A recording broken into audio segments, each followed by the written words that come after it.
আসসালামু আলাইকুম ওয়া রাহমাতুল্লাহি ওয়া বারাকাতুহু। সম্মানিত ভিউয়ার্স, এটা হলো দুবাইয়ের ফুটওভার ব্রিজ। দুবাইয়ের ফুটওভার ব্রিজগুলো কীভাবে বানানো হয় দেখেন। আর এখানে আপনার লাইটিং সিস্টেম আছে, এইটার নিচে সব লাইটিং সিস্টেম, এখানে লাইট জ্বলে, ঠিক আছে। তো এই যে ফুটওভার ব্রিজ দেখেন, একদম স্ট্রেট কাট। এইভাবে বানানোর একমাত্র উদ্দেশ্য হলো এখানে প্রতিবন্ধী যারা আছে তাদেরকে বেশি অগ্রগতি দেওয়া হয়, তারাও যেন চলতে পারে। প্রতিবন্ধীদের গাড়ি নিয়ে যেত, তারা এই ব্রিজটার ভিতরে উঠতে পারে, সেজন্য এইভাবে দিয়ে থাকে, ঠিক আছে। আর আজকে দুবাইয়ে আবার হচ্ছে, বালুর ঝড় হচ্ছে দেখেন।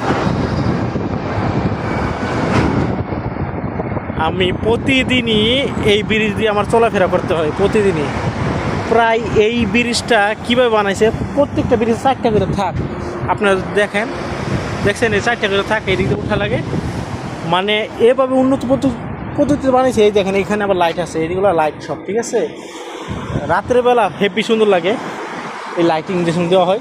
এবং এই ব্রিজে সেফটি হিসেবে ইউজ করা হয়েছে ক্যামেরা, দেখছেন অনেকগুলো ক্যামেরা, ঠিক আছে, অনেকগুলো ক্যামেরা। বিশাল বড় এক ব্রিজ। আর এখান থেকে যে লুকটা দেখেন রাস্তার,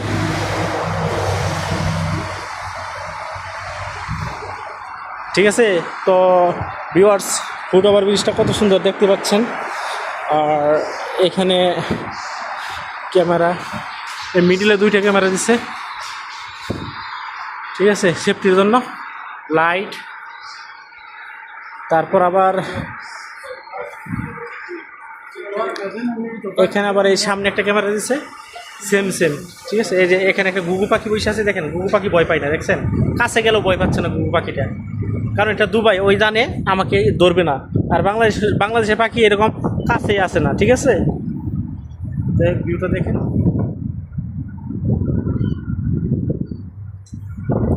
দেখছেন। এই যে আবারও দেখাচ্ছি আপনাদেরকে ঘুঘু পাখিটা, দেখেন আমার একদম কাছে, কিন্তু ভয় পাচ্ছে না যাওয়ার জন্য, দেখছেন, একদম ভয় পাচ্ছে না, ঠিক আছে।